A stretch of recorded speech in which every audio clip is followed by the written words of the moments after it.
গতিকে আজি আমি ডিসকাস কৰিম যে বেংকৰ এক্সামৰ কাৰণে আমাৰ কেনেকুৱা ষ্ট্ৰেটেজি থাকিব লাগিব, কেনেকৈ পঢ়িলে আমি বেংক এক্সাম ক্লিয়াৰ কৰিব পাৰোঁ। প্ৰথম এইটো ভিডিঅ'ত ঠিক আছে, এইটো ক্লাছত মই প্ৰথম কথা ক'ম যে প্ৰি কথা, ঠিক আছে, প্ৰি এক্সাম। তো যিকোনো বেংক হওক, SBI হওক, IBPS হওক, ঠিক আছে, ক্লাৰ্ক হওক, PO হওক, যিকোনো এক্সামৰ। তো অভাৰঅল আমি যেতিয়া বেংক হিচাপে ধৰোঁ, ঠিক আছে, তো বেংকৰ মই প্ৰি কথা যদি কওঁ, মেইনলি তিনিটা ছাবজেক্ট ফ'কাছত আহে। তো তিনিটা ছাবজেক্ট কি কি থাকে? That is one is English, okay, English থাকে, কোৱান্ট থাকে, ঠিক আছে, ইংলিছ, কোৱান্ট এণ্ড তোমাৰ কি থাকিব? Reasoning, okay. তিনিটা ছাবজেক্ট সবচে ফ'কাছত আহিব বা সবচে বেছি ইম্পৰ্টেণ্ট ছাবজেক্ট হ'ব এই তিনিটা ছাবজেক্ট। কিয় ইম্পৰ্টেণ্ট?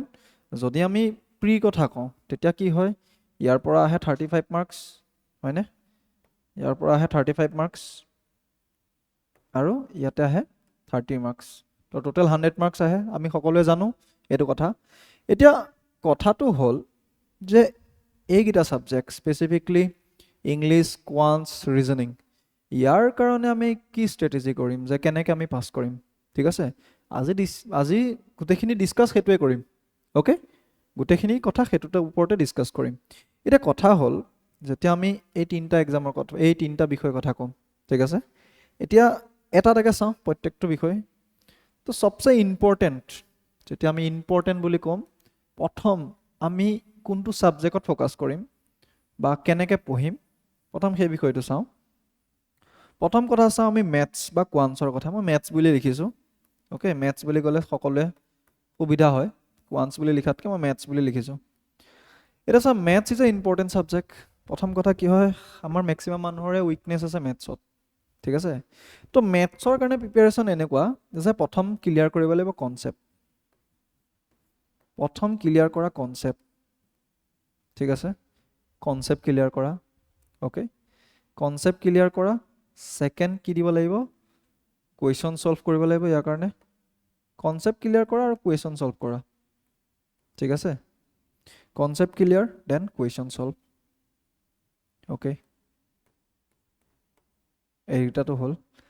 তাৰ উপৰিও যিহেতু বেংক যিটো এক্সাম হয়, সবচে ইম্পৰ্টেণ্ট বস্তু হৈছে টাইম। যোনে টাইম মেনেজমেণ্ট ভাল কৰিব পাৰিব বেংক এক্সাম তাৰে ক্লিয়াৰ হ'ব, ঠিক আছে। যিকোনো বেংকিং এক্সামৰ সবচে ইম্পৰ্টেণ্ট বস্তুটো হৈছে টাইম। যোনে টাইম মেনেজমেণ্ট ভাল কৰিব এক্সাম তাৰ ক্লিয়াৰ হ'ব। গতিকে যিহেতু আমাৰ টাইম কম আছে, গতিকে টাইমৰ কাৰণে আমি কি কৰিব লাগিব? আমাক ইয়াৰ লগতে লাগিব মক টেষ্ট, ঠিক আছে, মক টেষ্ট দিব লাগিব। যোনে মক টেষ্ট নিদিয়ে সি এই ফিল্ডতে নাই বুলি ধৰি ল'বা, ঠিক আছে। যোনে মক টেষ্ট নিদিয়ে সি এই এক্সামৰ ফিল্ডতে নাই। তো মেথছৰ কাৰণে আহিব এইকেইটা বস্তু, প্ৰথম কনচেপ্ট ক্লিয়াৰ কৰা, কুৱেশ্যন ছল্ভ কৰা, দেন কি লাগিব? মক টেষ্ট।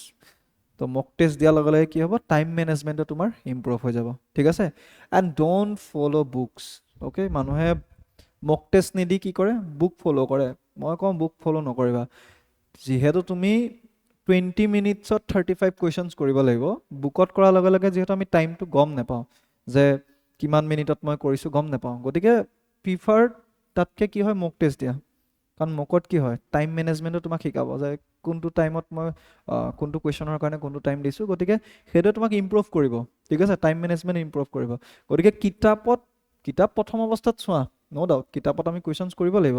কিন্তু লাহে লাহে যেতিয়া তোমাৰ কনচেপ্টবিলাক ক্লিয়াৰ হ'ব বা কুৱেশ্যনছ কৰিব পৰা হ'বা, তেতিয়া কিতাপ ফ'ল' নকৰিবা, কি হ'লে নামি দিবা? ডাইৰেক্ট মক টেষ্টলৈ। গতিকে মক টেষ্ট দিয়া, মক টেষ্ট দি মক টেষ্ট প্লাছ এনালাইজ কৰা, অ'কে, লগতে এনালাইজ কৰা, এনালাইচিছ যে মোৰ কি কি ভুল হৈছে, অ'কে, মোৰ ক'ত ক'ত ভুল হৈছে, মোৰ কোনটোত মই আকৌ শিকিবলগীয়া আছে, এনালাইচিছ কৰা। পাৰিলে এখন কপিত যিখিনি ভুল হৈছে এনালাইচিছখিনি লিখি যোৱা।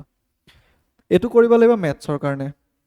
নেক্সট ধৰা ৰিজনিং বা ইংলিছলৈ কথা কওঁ, ঠিক আছে।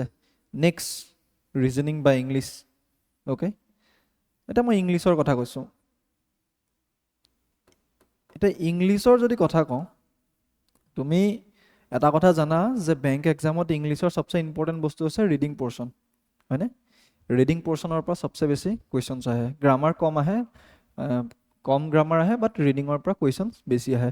গতিকে ৰিডিঙৰ কাৰণে এটাতো মই সবচে প্ৰিফাৰ, যিটো মই ভাবোঁ যে তোমালোকৰ কাৰণে সুবিধা, মানুহে নিউজ পেপাৰ পঢ়িব লাগে ঠিক আছে নিউজ পেপাৰ এতিয়া এনেকুৱা নহয় যে মই মন গ'ল মই পুৰা নিউজ পেপাৰ পঢ়ি আছোঁ তেনেকেও লাভ নাহে ঠিক আছে নিউজ পেপাৰ এই কাৰণে লাগে তোমাৰ স্পীড বঢ়াব পঢ়াৰ স্পীড বঢ়াব আৰু তাতে নিউজ পেপাৰত যিবিলাক ভকেবছ পোৱা অ'কে যিবিলাক ভকেব পোৱা ৰেগুলাৰ যোনবিলাক ইউজ কৰা ৱৰ্ড থাকে সেই ৱৰ্ডখিনি তোমালোকে ৰাখি ল'বা ঠিক আছে কেতিয়াবা নিউজ পেপাৰৰ পৰা যেতিয়া পেছেজ আহিব সেই পেছেজত কেতিয়াবা ৱৰ্ড সুধি দিয়ে গতিকে নিউজ পেপাৰ পঢ়াটো ইম্পৰ্টেণ্ট হৈ যায় যেতিয়া আমি ইংলিছৰ কথা ক'ম ঠিক আছে ভকেবৰ কাৰণেও ইম্পৰ্টেণ্ট হৈ যায় নিউজ পেপাৰ পঢ়া যাতে ৰিডিং স্পীডটো বঢ়াব তোমাৰ অ'কে নিউজ পেপাৰো এনেকুৱা নহয় যে গোটেই নিউজখন পঢ়িব লাগে নৰ্মেল যোনবিলাক আমাৰ ইডিটৰিয়েল পৰ্চন থাকে ইডিটৰিয়েল পৰ্চন অকণমান যদি পঢ়া দ্য হিন্দু হওক ইণ্ডিয়ান এক্সপ্ৰেছ হওক তাৰ পৰা অলপ যদি ৰেগুলাৰ এটা হেবিট বনোৱা তেতিয়া তোমাৰ কি হ'ব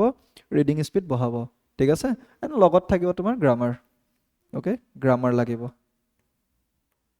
গ্ৰামাৰ ইম্পৰ্টেণ্ট হয় নহয় বুলিও নকওঁ ইম্পৰ্টেণ্ট হয় ঠিক আছে কিন্তু পৰাপক্ষত গ্ৰামাৰতকৈ যদি মই ইম্পৰ্টেণ্ট বুলি কওঁ বেংকৰ ক্ষেত্ৰত তেতিয়া মই নিউজ পেপাৰ বা ৰিডিঙৰ ওপৰত মই বেছি ফ'কাছ কৰিবলৈ ক'ম অ'কে বিকজ নিজৰ এক্সপিৰিয়েঞ্চৰ পৰা কৈছোঁ ৰিডিঙৰ ওপৰত বেছি ফ'কাছ কৰিবা কাৰণ তোমালোকে ভালদৰে যদি চোৱা তাতে যিবিলাক কুৱেশ্যনছ আহে চবচে বেছি ক'ত আহে পেছেজ আহিব এটা বা দুটা পেছেজ আহে ক্ল'জ টেষ্ট আহে ঠিক আছে ৰিএৰেঞ্জমেণ্ট বা পেৰাজাম্বলছ আহে এইকেইটা বস্তু চবচে বেছি আহে গতিকে এইকেইটা বস্তু এনেকুৱা ন গ্ৰামাৰ তোমাৰ যদি ক্লিয়াৰ আছে ভালেই ঠিক আছে ক্লিয়াৰ নাইও ষ্টিল তুমি তোমাৰ যদি ৰিডিং হেবিট আছে তেতিয়াও তুমি ছল্ভ কৰিব পাৰা ঠিক আছে বাকী গ্ৰামাৰ যিখিনি ক্লিয়াৰ আছে ভাল আৰু বাকী গ্ৰামাৰৰ যিবিলাক আমাৰ ইৰৰ ডিটেকশ্যন আহে ঠিক আছে তো তাৰ কাৰণেতো আমি গ্ৰামাৰ পঢ়িবই লাগিব বাকী যদি স্পীড বিচাৰিছা যে মই নিউজ পেপাৰৰ মই ভকেবছ ভাল কৰোঁ ৰিডিং স্পীড ভাল কৰোঁ তেতিয়াহ'লে ইংলিছৰ কাৰণে ইম্পৰ্টেণ্ট হৈ যাব নিউজ পেপাৰ তুমি পঢ়া নিজে পঢ়া ঠিক আছে নিজে পঢ়া নিজে পঢ়ি পেলাই বুজিব ট্ৰাই কৰা তেতিয়া ডাঙৰ যিবিলাক পেছেজ আছে কম টাইমত পঢ়িবলৈ তোমাৰ সুবিধা হ'ব ইয়াতো লগতে মক টেষ্ট লাগিব ঠিক আছে ইয়াতো ফিক্স মক টেষ্টটো চবতেই লাগিব উইদাউট মক তোমালোকে এক্সাম ক্লিয়াৰ কৰিবই নোৱাৰা ঠিক আছে যিহেতু টাইম মেনেজমেণ্টৰ খেল আছে ইয়াতে গোটেই টাইম মেনেজমেণ্টৰ খেল গতিকে উইদাউট মক টেষ্ট তোমালোকে এক্সাম ক্লিয়াৰ কৰিব নোৱাৰাই টাইম মেনেজমেণ্ট কোনে শিকাব মক টেষ্টে শিকাব ঠিক আছে গতিকে এইটো হৈ যায় তোমাৰ ইংলিছ কেনেকৈ আমি প্ৰিপেয়াৰ কৰিম ঠিক আছে এতিয়া নেক্সট থাকি গ'ল ৰিজনিং অ'কে নেক্সট থাকি গ'ল তোমাৰ ৰিজনিং তো ৰিজনিং যিটো ছাবজেক্ট হয় বহুতে কাৰণে নতুন ছাবজেক্ট হয়নে ৰিজনিঙৰ মেইন বস্তুটো হৈছে যে আমি ৰিজনিঙত কি কৰিব লাগে অ'কে ৰিজনিং এতিয়া ৰিজনিং এনেকুৱা এটা ছাবজেক্ট ন যিটো আমি সৰুতে হয়তো পঢ়িবলৈ নাপাওঁ বাট ৰিজনিং কি হয় মেণ্টেল এবিলিটি লগত ইয়াৰ কি কয় মেণ্টেল এবিলিটি ইয়াৰ ওপৰত কাম কৰে ঠিক আছে ৰিজনিঙৰ এতিয়া ৰিজনিঙৰ কাৰণেও প্ৰথম কি হয় কনচেপ্ট চাব লাগিব okay concept plus question practice concept plus question লগত কি থাকিব যেনেকৈ আমি মেথছৰ নিচিনা কৰিছিলোঁ লগতে কি থাকিব লগতে থাকিব মক টেষ্ট ঠিক আছে আৰু মক টেষ্টৰ লগত এনালাইচিছ গতিকে এই তিনিটা কাম কৰিলে এইকেইটা কাম কৰাৰ লগে লগে কি হৈ যায় তোমাৰ ৰিজনিঙৰো কি হৈ যাব কনচেপ্ট যেতিয়া ক্লিয়াৰ হৈ গ'ল তাৰ লগত তুমি প্ৰেক্টিছ কৰিলা লগতে মক টেষ্ট দিলা মক টেষ্টে তোমাক টাইম মেনেজমেণ্ট শিকাব ঠিক আছে মক টেষ্ট এনালাইচিছ কৰা ৰিভিজনো হৈ থাকিব ঠিক আছে মক টেষ্ট দিয়াৰ লগে লগে ফুল লেন্থ মক দিয়াৰ লগে লগে ৰিভিজন হৈ থাকিব গতিকে ৰেগুলাৰ মক টেষ্ট এটা দিয়া ৰেগুলাৰ এটা মক দিয়া এটা এনালাইচিছ কৰা ঠিক আছে এঘণ্টা টেষ্ট দিয়া এঘণ্টা এনালাইচিছ কৰা আৰু লগতে পৰাপক্ষত কি কৰিবা যিকেইটা ভুল হৈছে তোমাৰ সেইকেইটা এখন কপিত বনাই যাবা ঠিক আছে এখন কপিত বনাই গ'লে কি হ'ব যেতিয়া এক্সামৰ আগত তুমি যাবা পঢ়িবলৈ এক্সামৰ আগত তুমি যেতিয়া ৰিভিজন কৰিব ট্ৰাই কৰিবা প্ৰথমতে তুমি ইমানখিনি বস্তু তোমাৰ প্ৰথম প্ৰব্লেম হ'ব যে মই ৰিভিজন কৰিবলৈ টাইম নাপাম গতিকে যিখন তোমাৰ এনালাইচিছ কপি থাকিব সেই এনালাইচিছ কপিখন এবাৰ ৰিভাইজ কৰিব পাৰা ৰিভিজন কৰিব পাৰা যদি এনালাইচিছ কপিখন ৰিভিজন কৰাৰ লগে লগে কি হ'ব যিখিনি তোমাৰ ভুল আছিল সেই ভুলখিনি ক'ত আছে ৰিভিজন কপিখনত আছে গতিকে সেই কপিখনে তোমাক বহুত হেল্প কৰিব ঠিক আছে গতিকে এইটো হৈছে আমাৰ বেংকিং এক্সামৰ কাৰণে কেনেকৈ আমি ষ্ট্ৰেটেজি লগাম কেনেকৈ আমি কৰিম ঠিক আছে আৰু লগতে ইয়াতে ওপৰতে থাকে কাৰেণ্ট জি এ ঠিক আছে জি এ তোমাৰ জেনেৰেল এৱাৰনেছ বেংকিং এৱাৰনেছৰ লগতে কি হয় কাৰেণ্ট এফেয়াৰ্ছ থাকে ঠিক আছে তাৰ কাৰণে তুমি কাৰেণ্ট এফেয়াৰ্ছ ৰেগুলাৰ চাই যাবা এই যে নিউজ পেপাৰ ৰিডিঙৰ মই কথা ক'লোঁ নিউজ পেপাৰে তোমাক হেল্প কৰিব কেতিয়াবা কাৰেণ্ট এফেয়াৰ্ছতো বা বেংকিং এৱাৰনেছৰ যিবিলাক কুৱেশ্যনছ আহে ঠিক আছে মনিটাৰী পলিচিৰ পৰা হওক বা বিভিন্ন ধৰণৰ বেংক ৰিলেটেড পলিচি গতিকে তাৰ ওপৰত তোমাক কি কৰিব হেল্প কৰিব গতিকে এই গোটেইকেইটা বিষয়বস্তু চাই পেলাই তুমি কি কৰিব পাৰা বেংকৰ যি ষ্ট্ৰেটেজি আছে নিজৰ মতে ষ্ট্ৰেটেজি বনাব পাৰা প্ৰথম কনচেপ্ট ক্লিয়াৰ কৰা কুৱেশ্যন সলভ কৰা then mock test and analysis এই এনেকৈ কৈ তুমি কি কৰিব লাগিব কণ্টিনিউ কৰিব লাগিব আৰু কণ্টিনিউ কৰিলে তোমাৰ কি হ'ব তুমি নিজে গম পাবা আজি মক টেষ্টত যিমান নম্বৰ পাইছোঁ 1 মাহৰ পাছত মক টেষ্টত মোৰ নম্বৰ কেনেকৈ বাঢ়ে আৰু তেনেকৈ কি হৈ যাব এক্সামৰ আগলৈকে তোমাৰ গোটেইখিনি বস্তু ক্লিয়াৰ হৈ যাব গতিকে এই যোনটো ষ্ট্ৰেটেজি আছে এই ষ্ট্ৰেটেজি ফ'ল' কৰা আৰু ফ'ল' কৰি ইয়াৰ কুৱেশ্যন এনচাৰবিলাক সলভ কৰা ঠিক আছে চলো সকলোলৈকে শুভেচ্ছা থাকিল আৰু ভালদৰে এইখিনি কাম কৰি যোৱা